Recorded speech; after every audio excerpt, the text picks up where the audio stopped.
राधे राधे, हरे कृष्ण, जय माँ लक्ष्मी। आप सभी को दीपावली की बहुत बहुत शुभकामनाएं। ये दीपावली का पर्व आप सभी के जीवन में बहुत सारी खुशियां लेकर आए और आप सभी के घर में धन सुख समृद्धि के भंडार भरे। माँ लक्ष्मी जी की असीम अनुकंपा आप सभी के घर में स्थायी रूप से बनी रहे।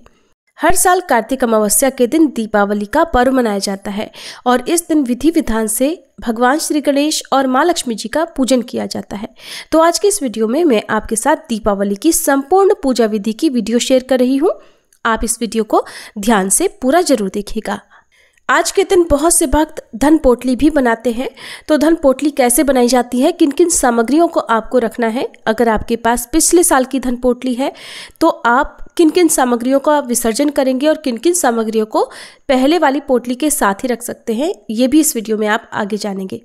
तो सबसे पहले हम बात कर लेते हैं पूजा की तैयारियों की। तो क्योंकि दीपावली की जो पूजा है वो बहुत ज़्यादा लंबे समय तक चलती है, इस दिन हम अपने घर में अपनी सामर्थ्य के अनुसार दीपक जलाते हैं। तो जितने भी आपको दीपक जलाने हैं उन सभी दीपक को पहले कुछ देर पानी में भिगोने के बाद सुखा लें और सभी दियों में तेल और बाती लगाकर आप पहले से ही तैयार रखें। तो पूजा करने के लिए आपको उत्तर पूर्व दिशा की ओर मुँह करके एक चौकी लगानी होगी। चौकी लगाने से पहले आप उस जगह को अच्छी तरह से पोछे आदि से साफ कर लें। गाय का गोबर मिल जाए तो गाय के गोबर से लीप सकते हैं और गेरू से भी आप उस जगह पर लिपाई कर सकते हैं और उसके ऊपर आपको फिर स्वास्तिक का चिन्ह बनाकर फिर चौकी की स्थापना करनी चाहिए। चौकी के ऊपर लाल या पीला वस्त्र आप बिछा सकते हैं और इस तरह से मार्केट में आपको पोस्टर मिल जाएगा, तो आप दीवार पर पोस्टर लगा लें। पोस्टर ना मिले तो इस तरह से लक्ष्मी गणेश जी का फोटो फ्रेम अगर आपको मिल जाए तो वो भी आप लगा सकते हैं, क्योंकि दीपावली के दिन भगवान श्री गणेश और लक्ष्मी जी का पूजन ही मुख्य तौर पर किया जाता है। तो हम पहले चौकी पर अष्टदल कमल बना लेंगे, कलश की स्थापना हम करेंगे। अगर आप कलश की स्थापना नहीं करना चाहते हैं तो इस पार्ट को आप स्किप कर दीजिएगा, आप बिना कलश की स्थापना के भी पूजा कर सकते हैं। अब एक कलश लेकर, चाहे तो मिट्टी का कलश हो या धातु का, पीतल का कलश यहाँ पर मैंने लिया है और उस पर हम स्वास्तिक का चिन्ह बना लेंगे, कंठ पर कलावा बांध लेंगे और अष्टदल कमल के ऊपर स्थापित करके अब हम इसमें शुद्ध जल भरेंगे।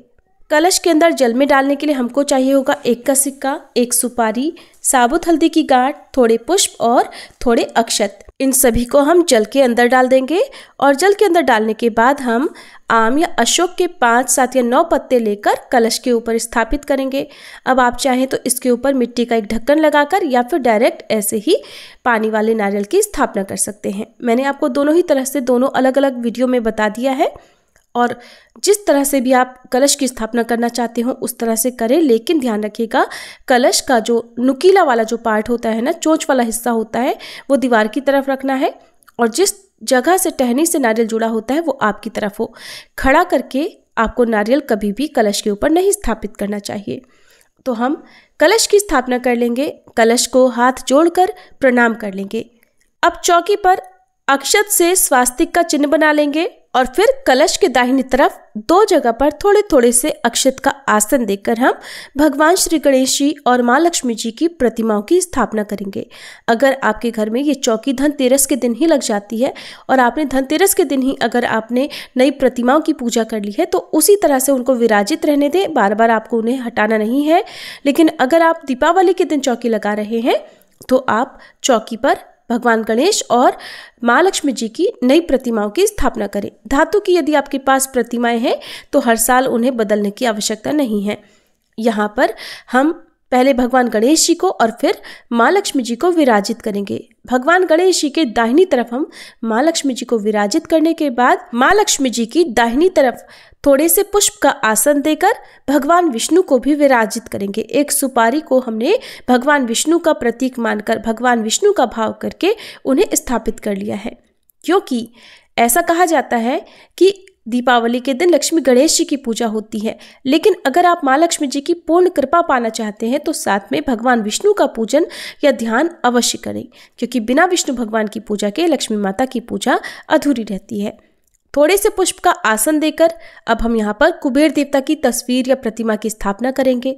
आपके पास श्री यंत्र, धन लक्ष्मी वर्षा यंत्र हो या कुबेर यंत्र हो तो उसकी स्थापना भी चौकी पर रखकर कर लेंगे।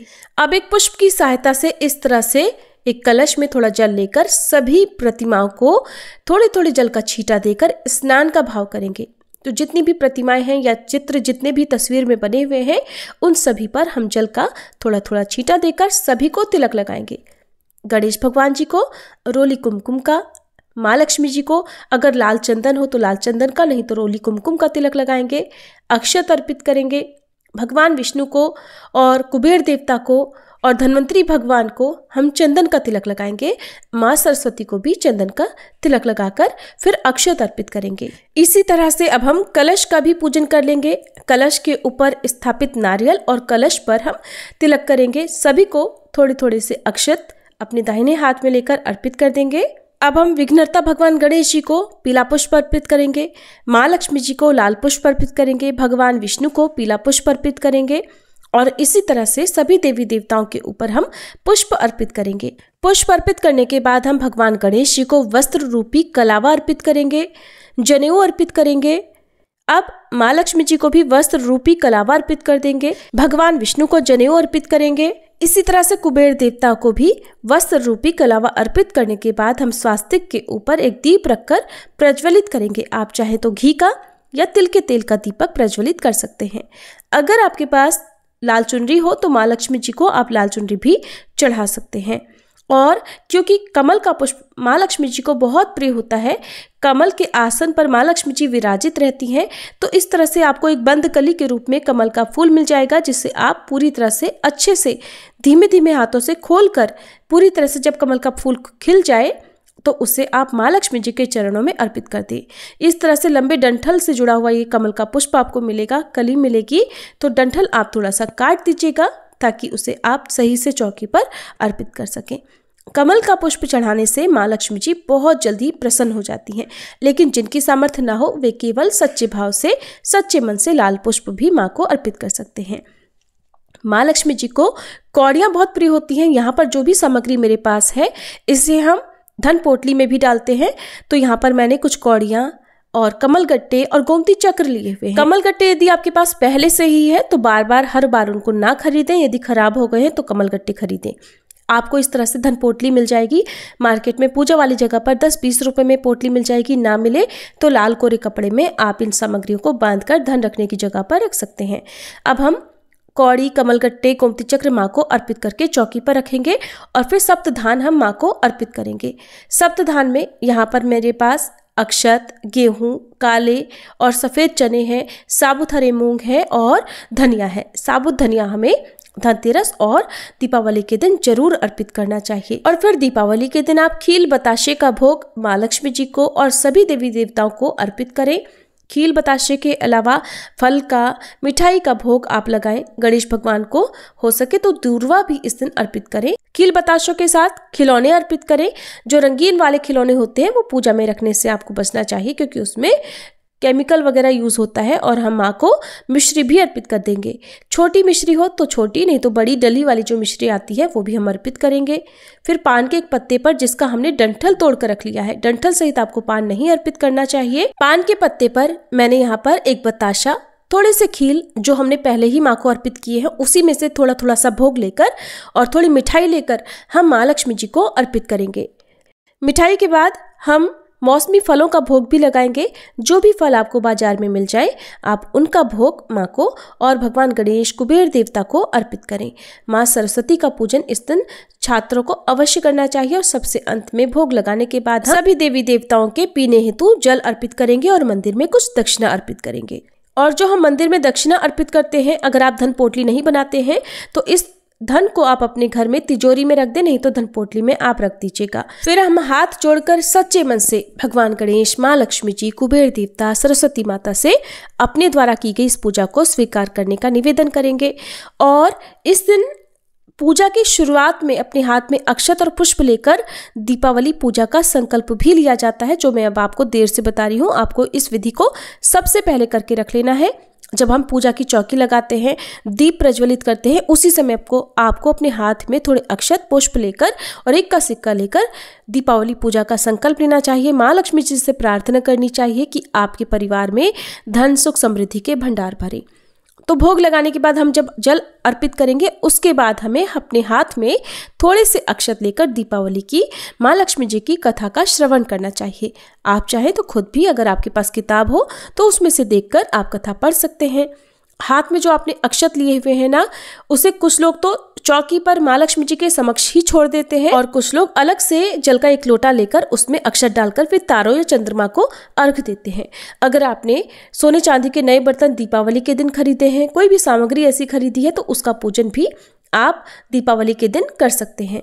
अपने दोनों हाथों में खीले भरकर हम सभी देवी देवताओं के ऊपर, माँ लक्ष्मी जी, भगवान विष्णु के ऊपर, दियों के ऊपर इस तरह से खीलों की वर्षा करेंगे। सभी के ऊपर खील बरसाएंगे और जिस तरह से हम खील बरसा रहे हैं इसी तरह की कामना हम भी अपने घर में सुख समृद्धि और धन आगमन के लिए माँ लक्ष्मी जी से करेंगे कि हे माँ, हमारे घर में सुख समृद्धि के और धन के भंडार भरिएगा।